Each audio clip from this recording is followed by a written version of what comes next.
At Christmas dinner, the crystal chandelier shimmered over a long mahogany table, silverware glinting laughter echoing as turkey and cranberry sauce passed from hand to hand. The tree glowed in the corner, ornaments sparkling against twinkling lights, and for one fleeting moment, I let myself believe maybe this year would be different. Maybe I could belong. Then my father's eyes found mine across the table, sharp and unyielding.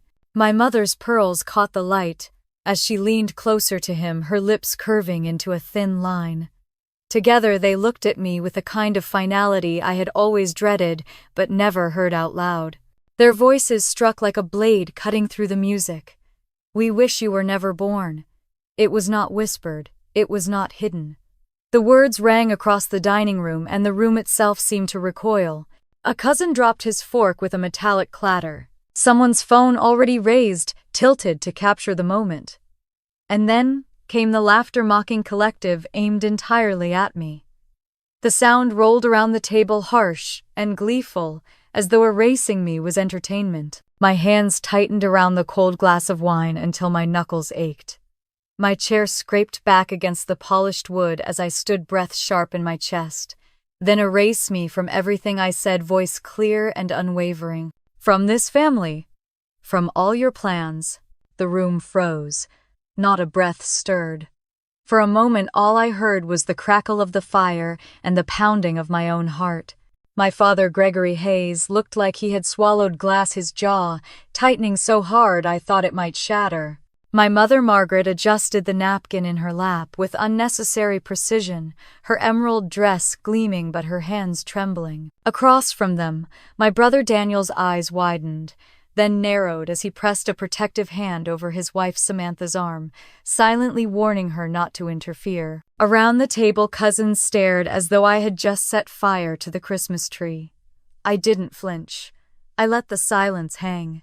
My voice echoed back at me, still alive in the heavy air. For years I had been treated like a guest in this house, not a daughter. Tonight they had said aloud what their eyes had always told me. The table had been set like a magazine cover, roasted turkey at the center, bowls of mashed potatoes glistening with butter, cranberry sauce in crystal dishes, pumpkin pie waiting at the sideboard. Holiday music played softly from the speakers, and wreaths of pine scented the air. To anyone outside this house in Nashville would have looked like the picture of family tradition. But under the glow of lights, venom had been waiting for its cue. Daniel's accomplishments had already been toasted earlier. My father raised his glass, boasting about his son's promotion to partner at a prestigious law firm downtown. Pride laced every syllable, the table buzzing with admiration. My mother clasped Daniel's hand, her pearls brushing his cuff, eyes gleaming with satisfaction. They all applauded, raising glasses, celebrating him as though he carried the entire Hayes name on his shoulders. And I, seated at the far end of the table with a polite smile, already knew no one would mention my name. I had sipped quietly from my wine, staring into the ruby liquid, willing myself invisible. I should have expected it. I should have been immune. But the words they hurled tonight weren't just absence or neglect. They were condemnation, final and merciless. I could see Aunt Linda's face, pale, her fork set down gently, her eyes darting between me and my parents, as if she wanted to speak but couldn't. A younger cousin whispered, "Did she really say that to his sister?" who elbowed him sharply to hush. Phones hovered discreetly above the table, the glow of screens betraying curiosity stronger than shame. Somewhere near the sideboard, Samantha's lips curved into a sympathetic but hesitant frown. The heat rose in my cheeks, but I didn't allow them to see me shrink. My chest burned, but my back stayed straight. All my life, I had endured their favoritism, their mockery hidden in polite tones, their pointed silence when it came to my work. Tonight, they decided to make the unspoken public. My father shifted in his seat, his hand gripping the armrest, voice rumbling low. "You always cause drama, Olivia. You always have." My mother's head inclined ever so slightly, like an executioner, affirming the sentence. Daniel cleared his throat as if to speak, but Samantha's hand tightened over his arm and he stayed quiet. The mocking laughter faded into an uneasy hush, but its sting remained echoing off the walls. The Christmas lights blinked in rhythm, oblivious to the fracture ripping through the evening. I glanced at the tree gifts piled neatly underneath, and wondered how many bore Daniel's name, how many tokens of pride had been stacked in his honor, while mine were forgotten or brushed aside. I remembered every holiday past, when my drawings were dismissed as hobbies, when my voice was drowned out by his accolades. Tonight was not new, it was only louder, sharper, impossible to ignore.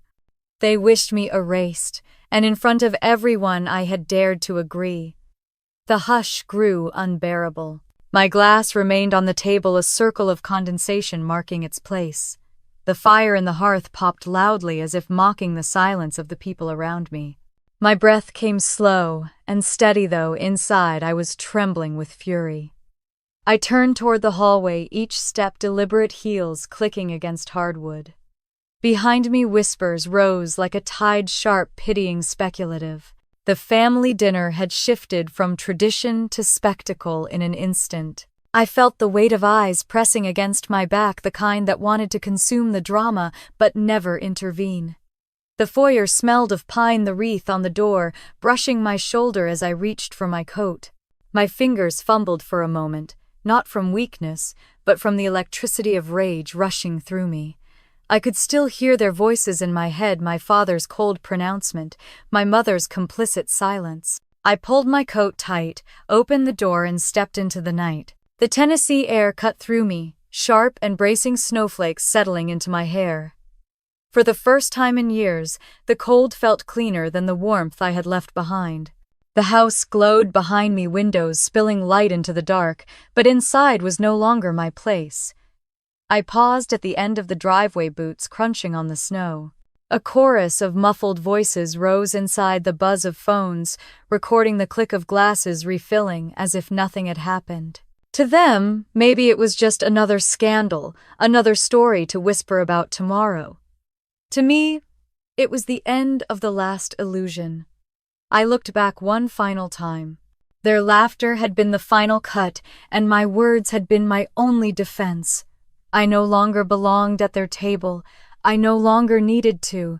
The night stretched out before me, silent except for my footsteps, and with each one I felt less erased and more alive, as though the real story of who I was had only just begun.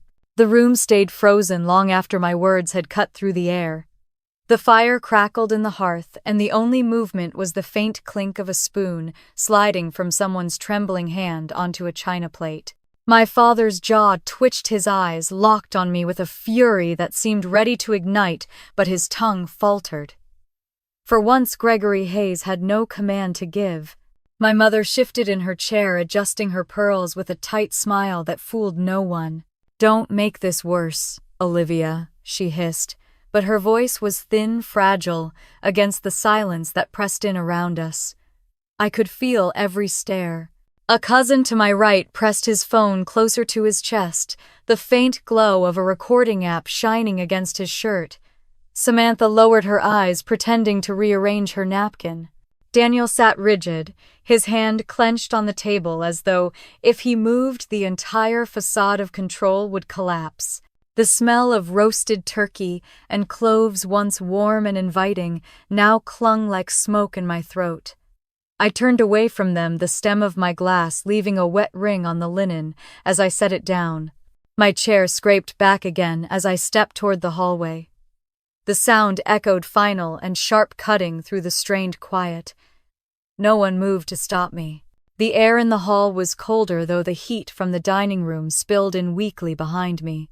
My heart pounded so loud it drowned out the Christmas music still playing faintly on the speakers. I reached for my coat at the rack, my hands shaking. But before I could pull it free, a familiar voice whispered from behind me. "Olivia, wait." I turned, and there was Aunt Linda, her silver hair pulled back neatly, her hands trembling as she clutched her shawl tighter. She stepped toward me, her eyes soft and wet, with something I had not seen all night: compassion. She wrapped her arms around me, suddenly pulling me into her chest the way she had when I was a child, frightened of thunderstorms. "You are not a disgrace," she whispered firmly into my ear. "You are simply different from them. And that is not shameful." The lump in my throat swelled. I let out a shaky laugh, my breath catching. "Different has always meant failure in this family." Linda pulled back, her face tightening with defiance. "Then let it mean strength." Her words were quiet but resolute. Behind her, shadows moved at the edge of the hallway, other relatives peeking through the dining room doorway, eyes wide, their phones lifted like they were watching a scene from a play instead of a family falling apart. The memory hit me like a wave. I was 15 again, sitting at this same table. Daniel had unwrapped a sleek leather briefcase that Christmas, a symbol of the lawyer he was destined to become. Applause filled the room, glasses raised in his honor. My gift, handed to me almost as an afterthought, was an art set. My father laughed as I held it up. "Maybe someday you can design ads for your brother's law firm," he'd said, his voice cutting through me as easily as the carving knife through ham. Everyone chuckled politely. I had forced a smile, pretending it didn't sting. But that night alone in my room, I had painted until the brushes frayed, trying to prove even to myself that it wasn't worthless. It was never enough. I blinked the memory away as Linda squeezed my hand and stepped back, her expression heavy with things she could not say aloud. "Don't give them the satisfaction of breaking you." She pressed my coat into my arms before retreating toward the dining room. I pulled it on slowly, the wool scratching against my skin, each button a small act of defiance. The whispers from the dining room rose behind me, some sharp with disapproval, others hushed and pitying. And then piercing through them came laughter. My father's voice joined by another cousin's, ringing out again as though mocking my very exit. I stepped outside into the night, the door shutting with a firm thud behind me. The December air sliced into my cheeks, snowflakes drifting like pale ash against the dark sky. My boots crunched into the thin crust of ice along the walkway. From inside, muffled voices spilled, faintly mingling with the music still playing. But the world beyond the door was blessedly silent. At the end of the driveway, I pulled my phone from my clutch. The screen lit up instantly, a flood of notifications flashing in quick succession. The family group chat, Hayes Christmas 2024, was exploding with messages. My stomach dropped as I saw the thumbnail at the top, me standing from my chair, glass in hand, firelight flickering against my face. Above it, the caption from one of my younger cousins, "Christmas dinner turned into a movie." I tapped it before I could stop myself. My father's voice filled the quiet street. "We wish you were never born." Then me standing tall, declaring, "Then erase me from everything." Gasps audible, forks clinking, and then silence. The video ended, already racking up reactions and laughing emojis. I shut the screen quickly, but it was too late. My humiliation had escaped the confines of the dining room. It was entertainment now, fodder for family gossip, destined to slip into the wider world by morning. My throat tightened, nausea rising as I imagined it, spreading to Facebook, to Instagram, to colleagues who would stumble across it and whisper behind my back. Snowflakes clung to my lashes as I stared at the glow of my parents' house, still pulsing with warmth that felt poison to me now. I thought of every holiday where my place had been an afterthought, every year where my accomplishments were brushed aside, while Daniel was crowned the golden child. The words, "We wish you were never born," were not a surprise. They were just the first time the mask had been dropped in public. I pulled my coat tighter, forcing my breath to steady as clouds puffed into the frozen night. Behind me, the house hummed with mocking laughter and whispered speculation. Ahead of me, the street stretched, quiet and empty, Christmas lights glowing faintly in neighbors' yards, innocent of the cruelty I carried. The phone buzzed again in my hand. I glanced down. A new message in the group chat. My cousin had already clipped the video and written, "This will be talked about for years." Another message followed. Guess Olivia finally snapped. I stared at the screen until the cold bit through my gloves. My humiliation was sealed. Yet somewhere beneath the sting, another feeling stirred, anger, sharp and insistent, refusing to be buried. If they wanted me erased, then I would carve my name deeper than they could ever scrub away. I slipped the phone back into my pocket and lifted my head. Snow drifted steadily through the lamplight as I stepped forward, leaving the house behind me. Each crunch of my boots on the icy sidewalk was a reminder they had banished me, but the night was mine now. The snow thickened as I walked, a white curtain falling over the quiet Nashville street. Christmas lights blinked across porches inflatable, Santas swayed in the cold wind, yet I felt as though I was moving through a stage after the curtain had already dropped. My phone buzzed again and again in my pocket, but I ignored it until the vibration became unbearable. When I pulled it out, the glow nearly blinded me. The family group chat was on fire. At the top, the video had already been clipped shorter. Just a few seconds, my father's voice sharp as a blade. "We wish you were never born." Then my reply, steady and furious, "Then erase me from everything." That was it. The clip looped endlessly, stripped of context, a spectacle ready for mockery. Dozens of laughing emojis dotted the thread.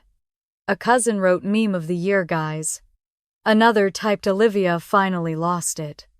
My stomach lurched. My humiliation had officially left the confines of that dining room. It wasn't just whispered anymore, it was broadcast. I could already imagine tomorrow the neighbors murmuring at church, Daniel's colleagues, smirking in their offices, acquaintances, scrolling by the clip on Facebook, their fingers pausing just long enough to share. I tucked the phone back into my coat, but it buzzed again, insistent. This time, it wasn't the group chat. A private message from Aunt Linda appeared on the screen. "Don't let them break you. You are stronger than they know. Call me if you need to." I stared at her words, my throat tightening. One voice of kindness among the chorus of mockery. The cold bit into my cheeks as I kept walking, boots grinding against the icy pavement. Memories flooded me, uninvited and sharp. Thanksgiving 2 years ago, my parents hosting a grand dinner for business partners. I had shown up hopeful, carrying a pecan pie I'd baked myself. My mother took it from me at the door, whispered with a smile that didn't reach her eyes, "We don't need this tonight. Please don't embarrass us." I spent the evening at the kids' table while Daniel's successes were toasted in front of city officials. I remembered my birthday the following year. No call, no card.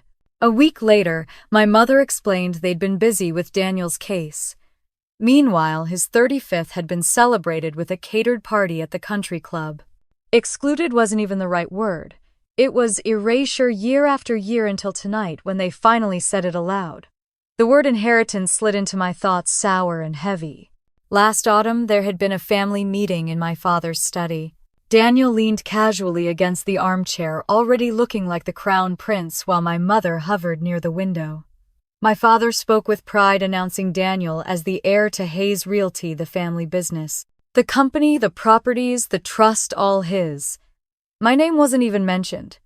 When I asked what role I had, my father shoved a folder toward me, some mockery of a PR position, nothing more than a leash. I had declined. His eyes turned to steel as he told me I'd regret it. Tonight, I finally understood that regret was theirs, not mine. Another buzz. Against my better judgment, I opened it. A notification from Facebook. My younger cousin had posted the clip, publicly captioned, "Things got wild at Hayes' Christmas dinner." Already dozens of comments stacked beneath, some amused, some pitying, most simply gawking.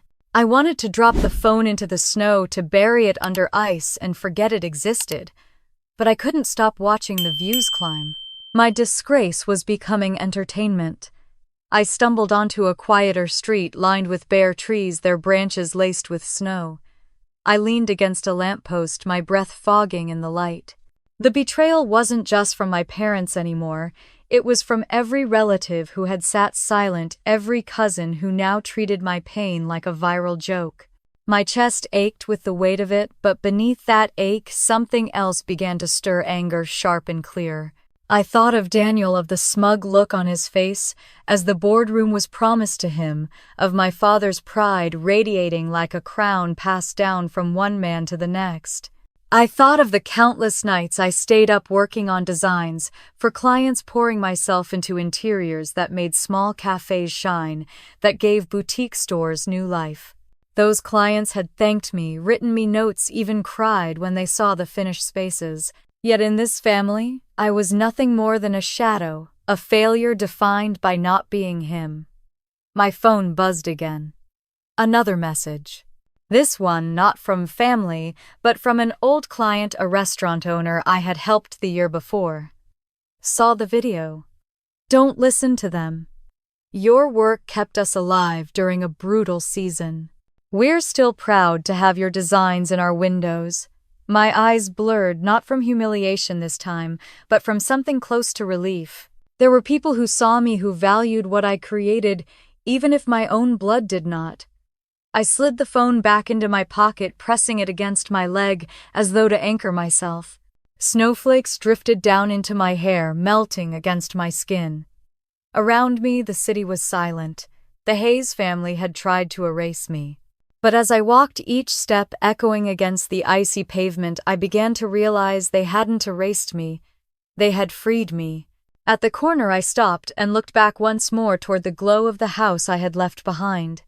Inside, the tree lights blinked steadily, the laughter no doubt carrying on as though nothing had fractured. But I knew better. Tonight, something had cracked open. And though they thought it was my ruin, I felt the spark of something else, a resolve taking root deep inside. I pulled my coat tighter and turned down the street, heading toward the faint glow of downtown. My humiliation was now public, yes. But so was the truth of who they were. And maybe, just maybe, this disgrace could become the beginning of my revenge. The morning after Christmas, I sat by the single frosted window of my apartment in Chicago, coffee cooling, untouched on the table beside me. The city outside was hushed under a heavy blanket of snow cars, buried sidewalks untouched. My phone buzzed relentlessly with notifications, shares of the video, comments, tags from people I hadn't spoken to in years. I should have turned it off. I should have spared myself. But when the screen lit up with a subject line that didn't reek of mockery, I paused. Inquiry, interior design consultation. I blinked, almost laughing at the absurdity. My name was a trending topic in our family's toxic little orbit, a public disgrace for all of Nashville to gossip about, and yet here was someone asking about my work.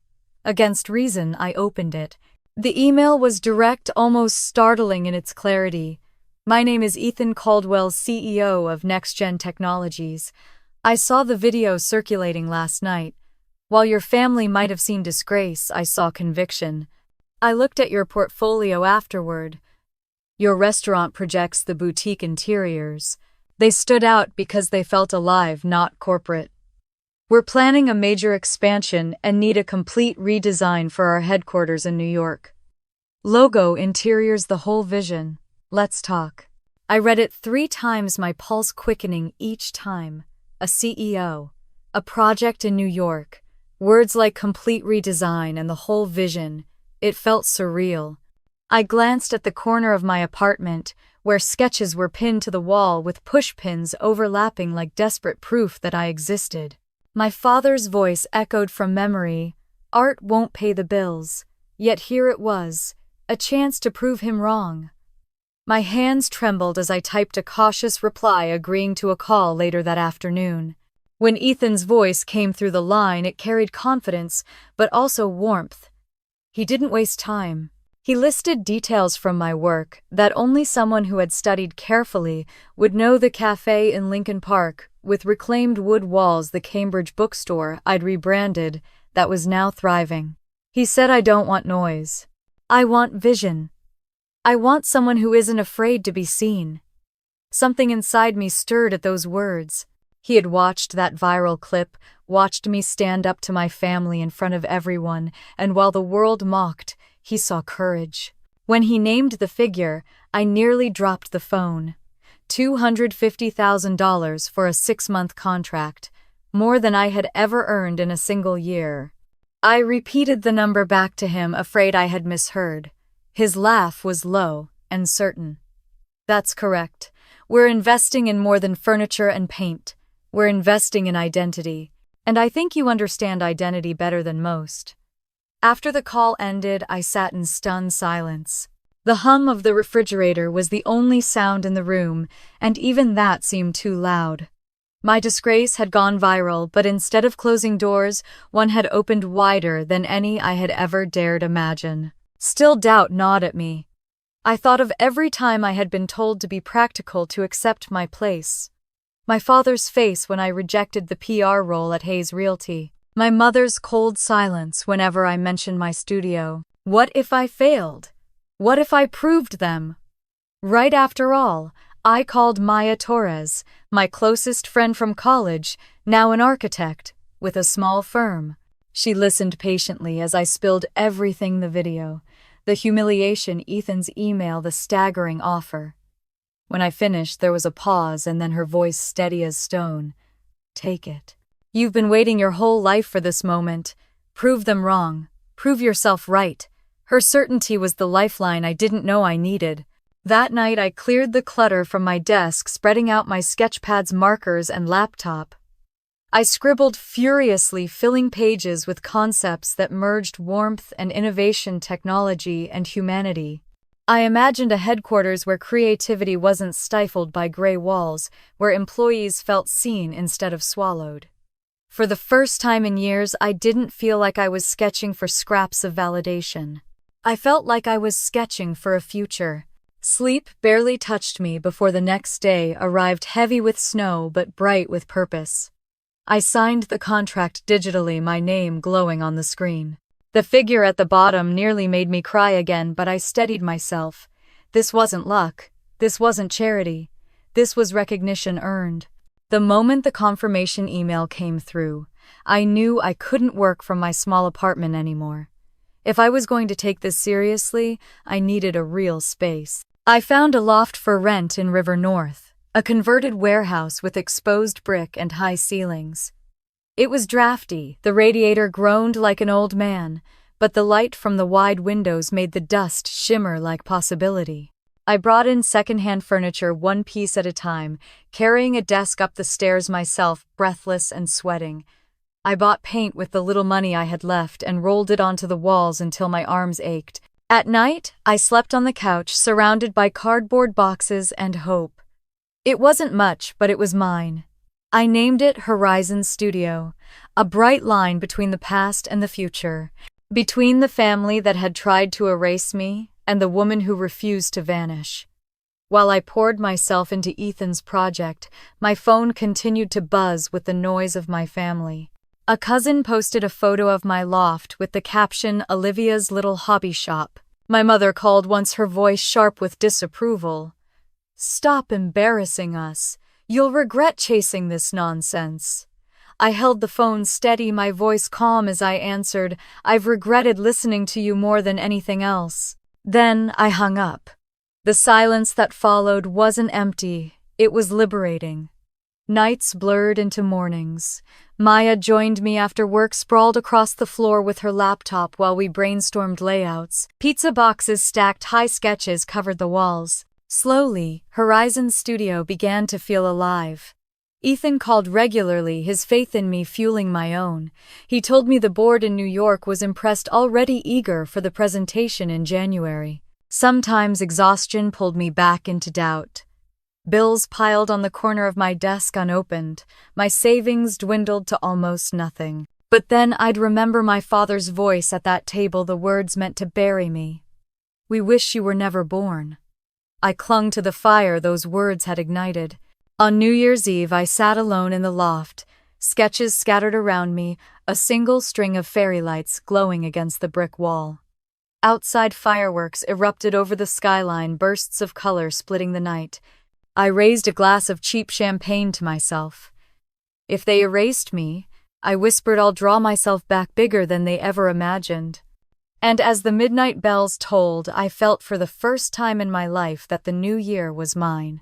The loft smelled of fresh paint and takeout boxes, a strange mix of exhaustion and possibility. I stood in the middle of the empty space, light pouring in through tall windows, my breath visible in the cold. This was it. Horizon Studio wasn't just an idea anymore. It had walls, a floor that creaked, a ceiling high enough to make me feel small and limitless at once. I pressed my hand to the exposed brick, feeling the grit beneath my palm. "We start here," I whispered, though there was no one else in the room. The rent alone devoured what little I had saved. The moving truck had cost more than I planned, and the used desks I bought from a clearance warehouse weren't much better than cardboard. But they were mine. I hauled them up the stairs one at a time, my muscles screaming, sweat freezing against my skin as the Chicago winter pressed through the broken window seals. Nights were spent curled on a couch I'd found on Craigslist, wrapped in a blanket, listening to the radiator hiss like an old man clearing his throat. Still, every creak, every draft felt like proof that I was free. By day, I worked on Ethan Caldwell's project. His calls came often, his voice steady and encouraging. "Push the boundaries," he said once.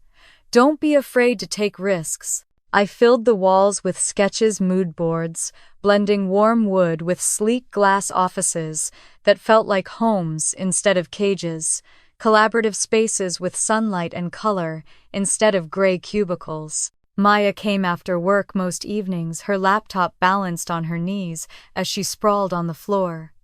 Together we brainstormed, tearing down old sketches, replacing them with bolder ones. We argued about light fixtures and laughed about our exhaustion until dawn crept through the windows. Still, the pressure was crushing. Bills stacked on the corner of my desk, electricity, water, internet, rent. My bank account shrank each week, numbers dwindling faster than the temperature outside. More than once I stared at the red totals, panic pressing against my ribs. What if this collapsed before it even began?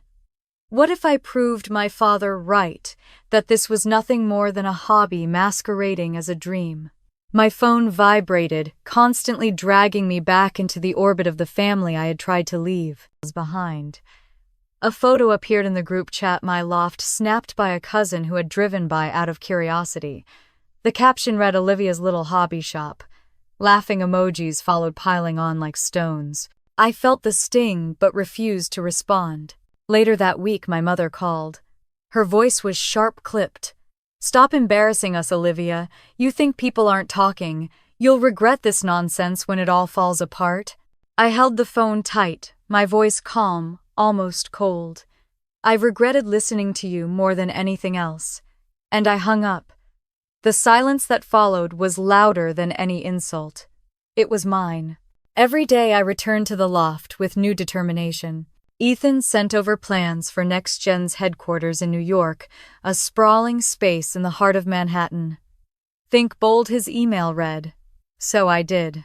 I imagined an office that wasn't just walls and desks, but a place that inspired, where people walked in and felt alive. I poured myself into every line, every texture. My fingers cramped from sketching, my laptop overheated from rendering, but I refused to stop. Maya reminded me to eat. She brought soup in paper containers, her eyes bright despite the exhaustion that matched my own. "This is going to change everything," she told me, and I wanted to believe her. But the weight of my family's shadow loomed. My father's words echoed in my mind, "Daniel will carry the Hayes name. You'll fade." I saw them gathered in Nashville, raising glasses to Daniel, toasting his partnership at the law firm, while I was dismissed with a sneer. My humiliation at Christmas was still fresh, still raw, but it was fuel now. Every late night, every design pinned to the wall was a strike back at them. One night, as I dragged my brush across a giant canvas mock-up, my phone rang again. This time it wasn't family. It was Ethan. His tone was lighter than usual. "Olivia, the board wants to see your concept in person. I want you in New York next month to present." My heart hammered against my ribs. New York. In front of executives who would decide if this project, the biggest chance of my career, would live or die. "I'll be there," I said, though. My voice shook. After I hung up, I stood in the middle of the loft, staring at the sketches covering the walls. I saw not just drawings, but a map out of everything I had been told I couldn't be. My hands trembled as I touched one of the renderings, tracing the clean lines of a glass atrium that seemed to glow even on paper. For a moment, I thought of my father again, his voice that night. "We wish you were never born." And I realized something. I didn't need his inheritance. I didn't need Hayes' realty, or his approval, or even his recognition. All I needed was the work, the vision, the proof that I wasn't erased. The loft was quiet except for the hum of the city outside, the faint rattle of the heater, and my own breath. I raised my glass of cheap wine, toasting the sketches, the exhaustion, the endless nights. "This is bigger than me," I whispered. "It's the beginning of payback." And in that moment, the cold loft didn't feel empty. It felt alive. It felt like the start of something they would never be able to take away from me again. The train rattled beneath me as it sped east, snow smearing across the windows like blurred brushstrokes. I had barely slept, my laptop glowing through the night, as I adjusted slide after slide, fine-tuning the presentation for NextGen's board. My hands ached from sketching, my eyes burned, but adrenaline kept me upright. The hum of the train, the chatter of strangers around me, all faded into the background. This trip to New York was more than a pitch. It was a trial. I stared at my reflection in the glass as the dark morning shifted into pale daylight. My hair was tied back, my blazer pressed as best as I could manage with my limited resources. Still, I could hear my father's voice slithering in my head, "Art won't pay the bills." That sentence had haunted me for years, but this time it fueled me. I whispered into the hum of the train, "Watch me." When the skyline of Manhattan appeared in the distance, my chest tightened. The city gleamed like a promise I wasn't sure I deserved. The cab ride from Penn Station carried me past towering billboards and glass buildings that seemed to pierce the clouds. My nerves twisted, but beneath them was something steadier, resolve. The NextGen offices were temporary, tucked in a modern space downtown, while the new headquarters awaited its rebirth. I was ushered into a sleek conference room with floor-to-ceiling windows. The board members were already seated, men and women in tailored suits, their expressions neutral but expectant. At the head of the table, Ethan gave me the faintest nod, his quiet reassurance more grounding than I could have imagined. When I rose to speak, my palms damp against the remote, my voice wavered for just a moment before finding its rhythm. I spoke of design not as luxury, but as necessity. Of workplaces that inspired rather than suffocated. I showed them how warm wood tones could balance cold steel, how open spaces could encourage connection, how light itself could become part of the architecture. Slide after slide revealed sketches, renderings, concepts that lived somewhere between art and utility. At first the room was silent. Eyes flicked across my work without expression. My heart hammered. But then one of the younger directors leaned forward, her pen tapping against her notebook. "This feels like the future," she said. "It's not just design, it's identity." The words spread like a spark. Heads began to nod, questions rolled forward, serious, curious, not dismissive. By the time I finished, a ripple of applause rose, genuine and sustained. I blinked, my breath catching. For the first time, applause was for me, not for Daniel, not for the Hayes name, but for me. Afterward, Ethan approached, his hand steady on my shoulder. "You did more than pitch a design," he said. "You gave them a vision. That's what I wanted." He slid a folder toward me across the conference table. Inside, the contract was no longer 6 months, it was 12. The figure at the bottom made my chest seize. $500,000. My hand shook as I traced the number. I looked up, my voice breaking into a whisper. "Are you sure?" He smiled. "I'm sure. You're not just designing offices, Olivia. You're building a company." That night, back in my hotel room, I stared at the contract spread across the bed, the city lights flickering through the curtains. I thought of my father's face at Christmas, his mouth curling around the words, "never born." I thought of my mother's silence, Daniel's pity. And now here I was, holding proof that I was not erased, I was expanding. But while I was standing in New York, my family in Nashville was watching too.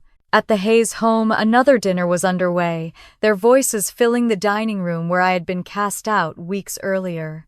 Daniel presented a watch to my father, an expensive piece engraved with initials. My mother beamed, pouring wine as though nothing had fractured. But then a cousin pulled out her phone, showing a live stream of the conference. My face filled the tiny screen as I presented, confident, alive. The table fell silent for a moment. Then the scoffs began. "It's just a phase," my mother muttered, her tone brittle. "She'll crash soon." My father's laugh was sharp, cruel. "Designing offices doesn't make you family." They drank, they dismissed. Yet Daniel's eyes lingered on the screen longer than the others, his jaw tight, his hand tapping against his glass. He saw what they didn't, what they refused to. The next morning the news spread further. A business magazine ran the headline, "From Family Disgrace to Rising Designer, Olivia Hayes Redefines Workspaces." My photo, captured mid-speech, stared back at me from the page. I traced the letters of my name in print, disbelief mingling with pride. The phone in my pocket buzzed. I expected Maya, maybe Ethan, but the name on the screen made my stomach knot. "Daniel." I answered. My voice clipped. "What do you want?" There was a pause, his breath heavy through the line. "We need to talk," he said finally. "Dad is furious. And this is bigger than you think." I let the silence stretch, staring out at the city pulsing beneath me, horns and sirens echoing like a heartbeat. My brother's voice was steady, but beneath it, I heard something new. Fear. "I'll listen," I said, my voice calm but cold. "But only on my terms." When the line went dead, I stood alone at the window, New York, stretching infinite before me. The girl who had once been told she should never have been born was about to become the one name her family could no longer ignore. Daniel chose an upscale cafe on Michigan Avenue, the kind of place where businessmen in suits held hushed conversations over espresso. I spotted him by the window, his tie loosened, his expression tight. When I walked in, heads turned toward me, not because anyone recognized me, but because I carried myself differently now. The humiliation of Christmas had burned into something sharper. I slid into the seat across from him, the steam of his untouched coffee rising between us. "You look tired," he said, his voice calm but cautious. "I've been working," I replied, unlike some people who were handed everything. His jaw tensed. "I didn't ask for a fight, Olivia. I asked for a conversation." The waitress set a mug in front of me. I wrapped my hands around it, letting the heat seep into my cold fingers. For a moment, neither of us spoke. Outside, snow fell thick against the city streets, cars creeping along as if weighed down by the silence between us. Finally, Daniel leaned forward. "Dad is furious. He says you're humiliating the family with these articles, the interviews, the way the press spins this." I cut him off. "I didn't spin anything. They did when they told me I should never have been born. That's on them." He flinched just slightly, but recovered quickly. "Maybe, but you're stoking it now. The headlines aren't about your designs, Olivia. They're about the family feud.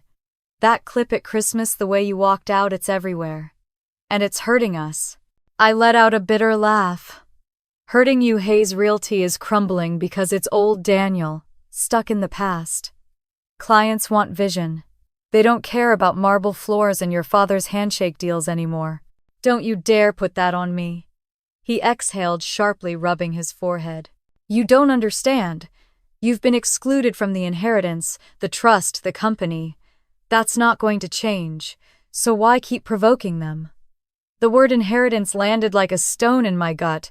I thought of the meeting in my father's study, the polished mahogany desk, the way my name hadn't even been read aloud when the assets were divided. Daniel crowned the air while I was erased, as though my blood didn't run the same.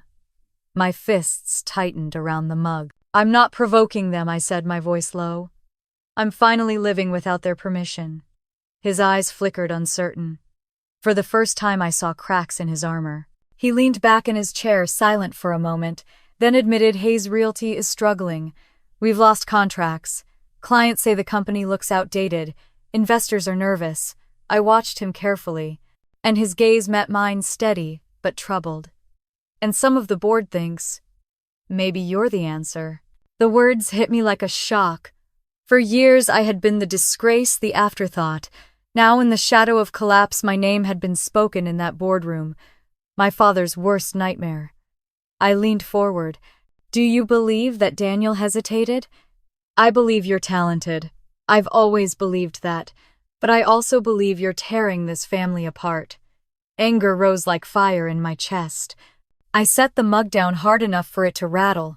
"No, Daniel. They tore it apart when they told me I shouldn't exist.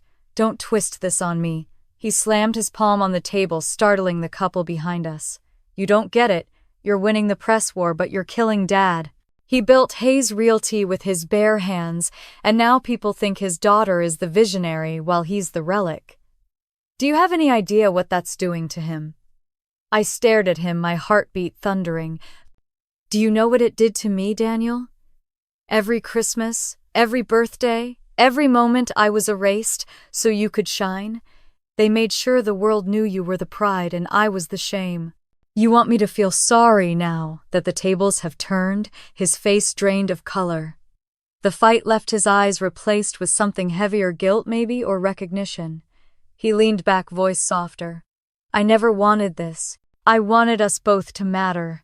A silence fell, fragile and dangerous. My phone buzzed on the table, the screen lighting up with a headline notification: "The Hayes Family Feud daughter cast aside, now a rising star." A photo of me at the Miami conference stared back at both of us. I watched Daniel's expression harden as he read the words. "Do you see?" he muttered. "They're making us a spectacle."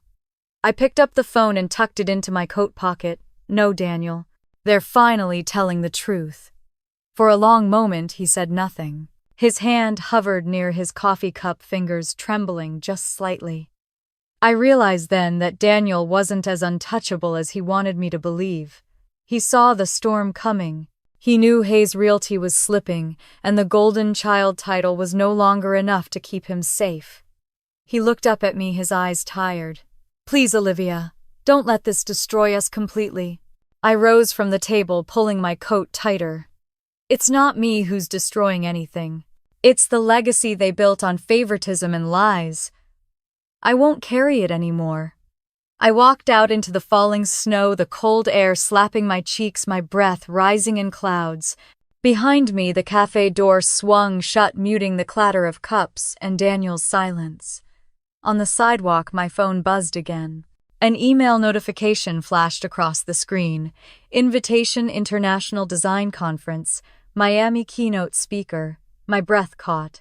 The world was opening wider, far beyond Nashville, beyond Hayes Realty, beyond the smallness they had tried to cage me in.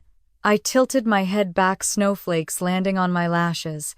They had wished I was never born.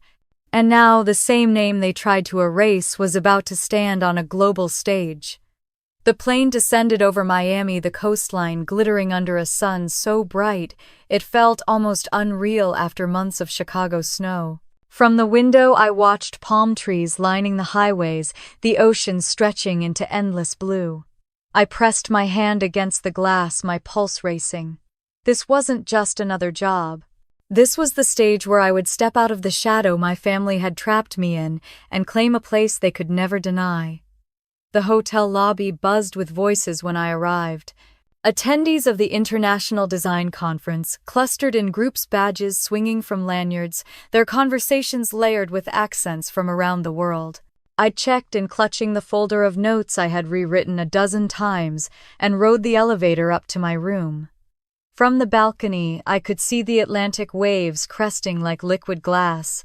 The horizon seemed infinite, and for once I let myself imagine my own life stretching out the same way. The next morning, the conference hall gleamed under chandeliers. Hundreds of chairs lined the floor, everyone filled with designers, executives, journalists. Banners read "New Voices in Design Innovation Meets Humanity." My name appeared on the screen with 4 others listed as keynote speakers. Seeing it there, Olivia Hayes sent a jolt through me. For so long, my name had been spoken like a curse. Now it was displayed for an audience waiting to listen. When they called me to the stage, my hands trembled around the remote. I took a breath, scanning the sea of faces. For a heartbeat, I thought of Christmas night, the sneers, the laughter. My father's voice echoing, "We wish you were never born." That memory pressed into me like a knife, but instead of cutting it, steadied me. I began. I spoke not just of design, but of identity. I told them about Horizon Studio, about refusing to let creativity be dismissed as a hobby. I admitted that I had been excluded from my family's inheritance, cast aside from the family business, told I was a disgrace. The room was silent, the weight of my words pulling them in closer. Then I shifted to the work, the interiors that had transformed small cafes, the bookstore that had come alive with my designs, and now the concept for Next Gen's New York headquarters. Images filled the screen behind me, warm wood alongside steel lights spilling across open spaces, offices designed not to cage but to inspire. This, I said, my voice firm, is not about walls and furniture. It's about creating spaces where people feel they belong. Because no one deserves to be told they don't. When I clicked to the final slide, the room rose. Applause thundered.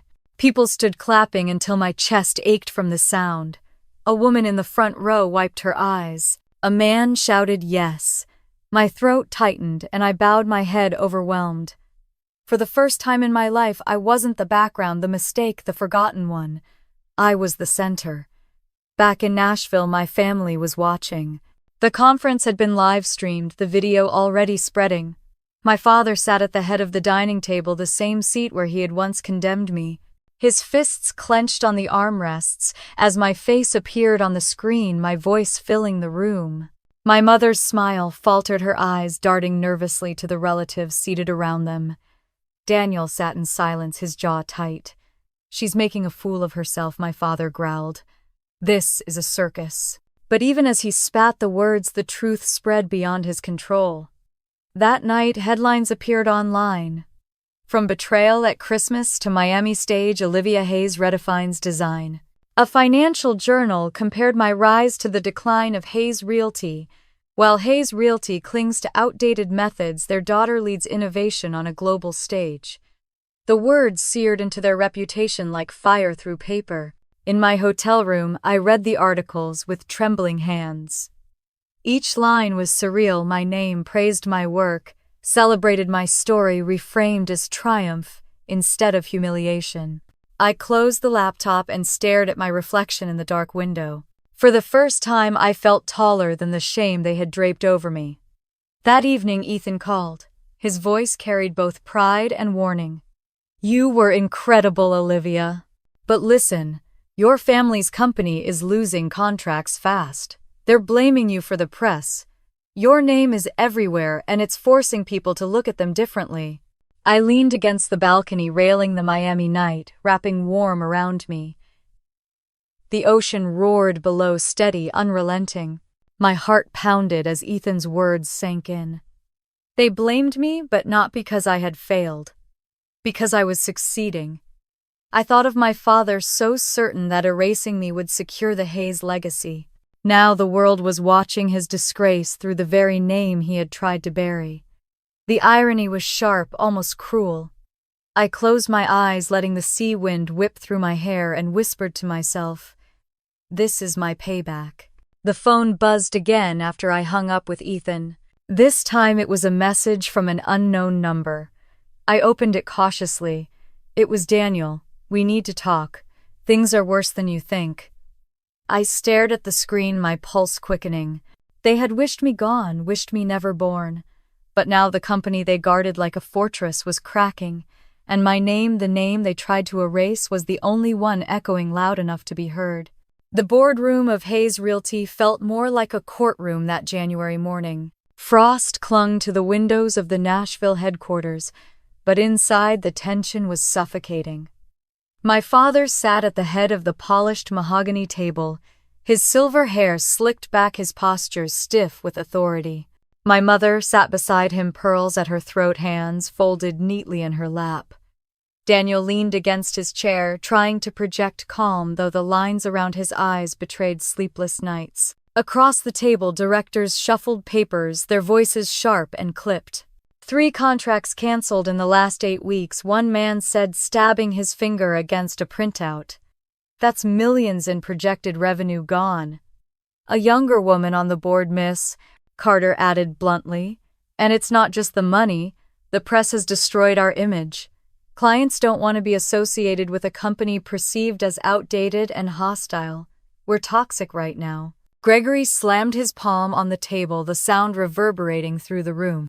We've survived 4 decades without gimmicks. Hayes Realty doesn't need rebranding. We build structures. Solid, reliable. That's what people respect. The directors exchanged uneasy glances. No one dared challenge him outright, at least not yet. But Miss Carter pressed on, her voice unwavering. Respect isn't enough anymore. This isn't the 90s. You can't lean on reputation when clients are demanding vision. They're comparing us to competitors who innovate. And the press. She paused deliberately, eyes cutting toward Gregory. The press keeps pointing to Olivia Hayes. The room went still. My father's jaw clenched. Don't say her name in this boardroom, he barked. But the name had already been spoken, and the silence that followed was heavier than any denial. Another director cleared his throat. They're praising her design work at the Miami conference. They're calling her the future of the industry. And meanwhile, we look like relics. My mother's lips thinned. She leaned toward my father, whispering urgently, Gregory, people are talking. That video from Christmas is everywhere. They're asking questions. Enough, he snapped, his voice rising. She wished herself out of this family. She is nothing to us. But the directors shifted in their chairs, their expressions saying what they didn't dare voice. Maybe she wasn't nothing anymore. Daniel's voice cut through the tension, calm but steady. We have to face reality. Hayes Realty is struggling. We've lost contracts, we're bleeding credibility, and investors are growing restless. If we don't act now, we could collapse. Gregory glared at him. So, you'd have us crawl to her? After what she's done? Daniel's gaze didn't waver. Maybe we should at least consider Olivia. The sentence dropped like a hammer. My mother gasped softly. A few directors leaned forward as though the idea had already been floating in their minds. Gregory surged to his feet, his chair screeching back across the floor, his face flushed crimson. That girl is a disgrace. She humiliated this family. She humiliated me. And you suggest we bring her into this? His hand sliced through the air, as if he could cut my name from existence again. But the outburst only deepened the silence. For the first time, some of the board avoided looking at him altogether, their eyes shifting instead to Daniel. It was a small thing, but unmistakable. At that same moment, beyond the insulated walls of the boardroom, the outside world was watching. That morning, a national business magazine released an article titled, Hayes Realty, in Decline While Disowned Daughter Soars. The headline was accompanied by side-by-side images, my father scowling at a ribbon cutting years earlier, and me standing on stage in Miami, arms outstretched before a cheering audience. The article was merciless. It detailed the canceled contracts, the reputation collapse, and most damningly, it quoted the viral Christmas video. The line my father had spoken in front of relatives and cameras alike blazed in print. We wish you were never born. The board members had seen it, clients had seen it, investors had seen it. By the afternoon, the company's stock value had dipped further. In the quiet that followed Gregory's explosion, Daniel spoke again, softer but firm. You can't ignore her anymore. Whether you like it or not, Olivia is part of this story. The public already sees her as the answer. We need her. Gregory sank back into his chair, his breathing harsh, the fury on his face, shading into something dangerously close to fear. But his pride would not yield. Over my dead body, he hissed. The meeting ended in chaos, directors leaving with clipped words, their murmurs spilling into the hallway. The decision hadn't been made, but the seed had been planted. My father could rage all he wanted. The truth was already beyond his control. That night, Daniel called me.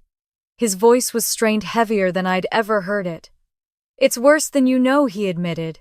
Contracts are falling apart. The board is restless. He's losing grip. Olivia, they're going to have to come to you. It's only a matter of time.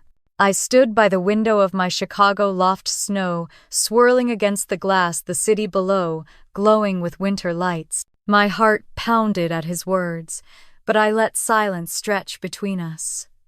I wouldn't give him the satisfaction of relief. "Olivia," he asked finally. I smiled faintly to myself, watching the snow erase the outlines of the streets. Let them crawl first. I hung up, the echo of his sigh still ringing in my ear. For the first time, I didn't feel erased. I felt inevitable. The call came on a gray Monday morning. I was bent over my drafting table in the loft, red marker in hand, when my phone buzzed with an unfamiliar number. For a moment, I considered ignoring it. But something in me knew. I answered. "Olivia." The voice was clipped, formal, as if the speaker were a stranger. But I knew it instantly. "My father." I didn't reply right away. The silence stretched until he finally continued. "We need to meet." My grip on the marker tightened. "Is this about family?" "No," he said sharply. "This is business." A bitter laugh escaped me. "Business." Of course. He named a location, the law offices of Warner and Blake downtown. Neutral ground, as if our blood had been scrubbed out and all that remained was contracts. I agreed, my voice, even though inside my chest something hammered hard. When I entered the conference room later that day, the air smelled of leather and paper, heavy with old money and old grudges. The bookshelves stretched high, their spines gleaming under brass lamps. At the far end of the long glass table sat Gregory Hayes' suit-pressed tie, perfectly knotted, but his shoulders seemed smaller than I remembered. He didn't rise when I entered. He simply gestured to the chair across from him. I sat slowly, my notebook balanced on my lap. For a moment, neither of us spoke. The only sound was the faint tick of a clock on the wall. Finally, he cleared his throat. "Hayes Realty is fine. We're managing. The press exaggerates." I said nothing, just watched. He shifted in his chair, eyes flicking toward the folder in front of him. "Some contracts have been lost, yes, but it's temporary." His voice cracked almost imperceptibly. "Clients will return once they remember who we are." I leaned forward, resting my elbows on the table. "That's the problem, isn't it? They do remember. They remember exactly what you are. Outdated, stubborn, blind." His jaw tightened. For a heartbeat, I thought he might walk out. But then he spoke again, lower now. "2 more clients pulled out last week. One told me directly we look like a relic of the past. Investors are circling like vultures." The admission sat heavy between us. The man who had spent my entire life declaring himself invincible was cracking. And then he said the words I never imagined I'd hear. "We need help." I let the silence expand, savoring it. He couldn't look at me when he said it. His eyes darted to the glass table, to the window, anywhere but my face. "If you want Horizon Studio," I said finally, my voice steady, "it will be as a client. Not as family, not as some favor wrapped in apology. Full rate, full control." His head snapped up, anger flashing. "You think you can dictate terms to me?" I met his gaze unblinking. "You dictated my life for 30 years. This time I hold the pen." The door opened, breaking the tension. A senior attorney stepped inside with a folder of documents, his eyes darting between us nervously. He laid the contract on the table, sliding it toward my father. The numbers were printed clearly, the scope of work outlined, the terms uncompromising. Gregory stared at it, his knuckles white against the armrests. "This is robbery," he muttered. "This is business," I corrected. He picked up the pen, held it poised above the paper, then slammed it down again. "You want me to sign away the company to you, to let you play savior while the world laughs?" I leaned back in my chair, crossing my arms. "You don't have a choice. The world is already laughing. I'm your only chance to turn the tables." His face flushed crimson. For a moment I thought he might rip the contract in half. But the weight of the silence, the pressure of the board, the looming collapse, all of it pressed on him until finally his hand moved. Slowly, stiffly, he signed his name. Each stroke of the pen seemed to cost him something. When he finished, he shoved the folder across the table. "Fine. But this is business, nothing more. I gathered the folder, calmly sliding it into my bag. That's all it ever should have been. When I stood to leave, I caught his reflection in the glass wall of the conference room. He looked older, smaller, like a man cornered by the very empire he had built. As I stepped into the hallway, my phone buzzed. A news alert flashed across the screen. Hayes Realty hires disowned daughter's studio for emergency rebrand. Beneath it, a photo of me at the Miami conference, hands lifted, mid-speech, confidence radiating. I couldn't help the faint smile that tugged at my lips. The humiliation of Christmas had turned into leverage. The tables had turned, and this time I wasn't the one erased. I slipped my phone back into my coat pocket and walked out into the gray afternoon, the city's cold air bracing and alive around me. For the first time, the weight of my father's words, "We wish you were never born," felt less like a curse and more like the beginning of my story. The first week after the contract was signed, Horizon Studio turned into a war room. My loft, once quiet and bare, now pulsed with energy. Sketches littered the walls, sticky notes covered whiteboards, and rolls of blueprint paper unfurled across the floor like rivers. Maya sat cross-legged with her laptop balanced on her knees, while two new freelancers I'd pulled in worked at mismatched desks, their screens glowing late into the night. Pizza boxes stacked near the radiator, coffee cups lined the windowsill, and exhaustion blurred into exhilaration. We began by tearing down everything Hayes Realty had built as its public image. Their brochures looked like they had been designed in 1992, gray blocks of tech stock images of men in suits shaking hands. Their logo, a flat square with their name in lifeless serif font, screamed stagnation. Their website loaded like molasses, filled with jargon no one cared about. I stood at the head of the room, marker in hand, and declared, "We're not fixing their pride. We're building something new, something they never imagined." Ethan Caldwell stopped by that week, bringing coffee for the team. He studied the boards with interest, nodding as he traced the arcs of color swatches pinned up in rows. "They need to look like they belong in the future," he said. "Right now they're fossils. And fossils don't sell buildings." His support strengthened my resolve. Of course, Gregory fought us every step. He sent scathing emails at midnight. The Hayes name stands for tradition. Don't cheapen it with gimmicks. In video calls, his voice was sharp, interrupting before I could finish a sentence. "That shade of blue is ridiculous. Our clients expect seriousness." I answered him calmly each time. "That's why you're losing them. They don't want seriousness, they want vision."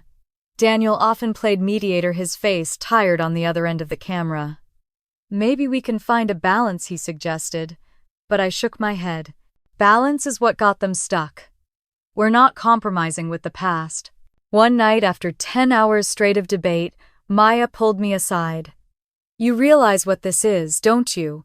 This isn't just a project. It's revenge in the form of design." She wasn't wrong. Every sketch, every line, every decision was a quiet answer to the humiliation of Christmas night. They wished me gone, erased from everything. And now they were forced to watch me paint their survival. The breakthrough came on a Thursday evening. Sophie, a junior designer I'd hired fresh out of art school, sketched something rough on a scrap of paper. It was a logo, a curved bridge, arcing upward, splitting into bright colors that fanned outward like possibility. She hesitated before showing me. "What if we stop thinking about them as a real estate company and start thinking of them as a bridge between old and new? Between structures and people?" The room went quiet. I grabbed a marker and redrew her sketch on the whiteboard, expanding the arcs, sharpening the colors. "This is it," I said. "This is Hayes reborn." From that moment, everything clicked. The new logo became a symbol of transformation. We paired it with a tagline, "Building futures, not just structures." Warm tones replaced cold grays. Photos of real families and communities filled mock-ups of brochures and billboards. The website was redesigned to flow like a story, highlighting projects not just as construction, but as legacy. When we presented the concept to the board, silence stretched across the room. For a moment, I feared it had failed. Then Miss Carter, the youngest director, leaned back with a smile. "This feels alive," she said. "It feels like who we should have been all along." Applause followed, hesitant at first, then stronger. Even Gregory, red-faced, could only grumble, "We'll see if it works." It worked. Within a month, Hayes Realty's website traffic doubled. Leads rose 35%. A major trade journal published an article titled, "From Decline to Rebirth: How Horizon Studio Revitalized Hayes Realty." The cover photo showed the new logo glowing on a downtown billboard, the arcs of color streaking across the skyline.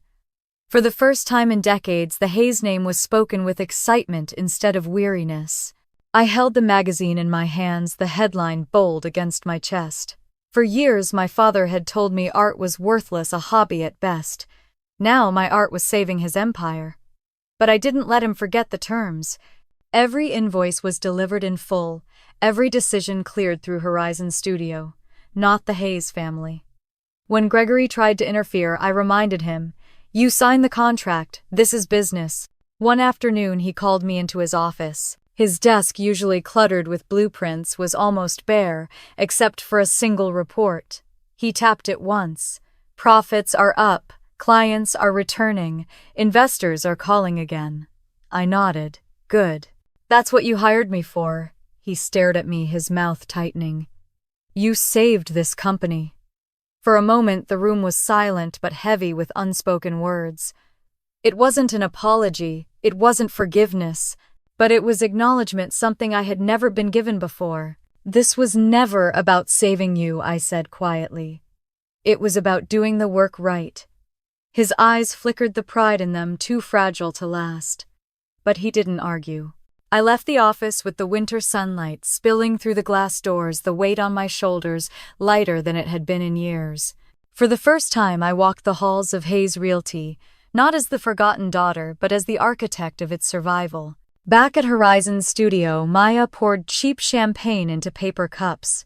Sophie grinned as she clinked hers against mine. "To the girl they tried to erase," she said, "and to the company that can't breathe without her." We laughed until our stomachs hurt, the sound bouncing off the brick walls of the loft. Late that night, as I stood by the window watching snow drift over the Chicago skyline, a delivery arrived. A thick envelope embossed with gold. Inside, a card with formal script: "The Hayes family invites you to Christmas dinner December 25. We hope you will come home." I stared at the words for a long time. Home? A place that had once rejected me, condemned me, laughed as they wished me never born. And now they wanted me back. I set the card on the desk next to the magazine with my face in print and whispered to myself, "This time I walk in on my own terms." Snow blanketed the Hayes estate, like a postcard that Christmas night, every branch outside strung with white lights, every window glowing golden against the winter dark. My boots crunched along the pathway, each step echoing louder in my chest than in the snow. I clutched the invitation in my coat pocket, though I no longer needed to read the words. "We hope you will come home." When I stepped through the front door, warmth and the smell of roasted turkey hit me instantly. The foyer sparkled with garlands, the grand staircase wound upward, draped in ribbons, and the familiar din of voices filled the air. Cousins and uncles turned to look. For the first time, their stares weren't mocking. They were cautious, some even nervous. My mother appeared quickly, pearls at her throat, her emerald dress shimmering under the chandelier. She reached for me, her hands trembling. "I'm glad you came," she whispered, her eyes damp. I gave her a small nod but said nothing.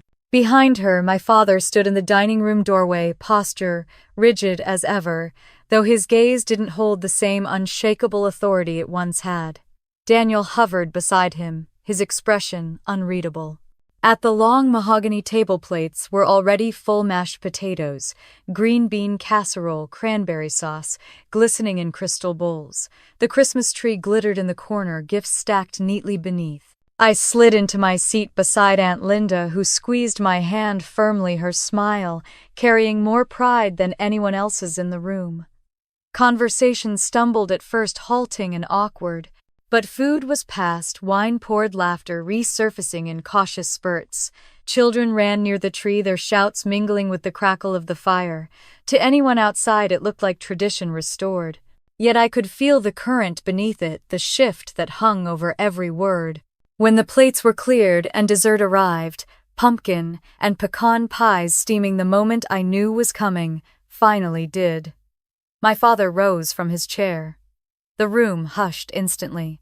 For decades, his Christmas toasts had been rehearsed symphonies of pride for Daniel, of gratitude for family, of reminders of the Hayes legacy.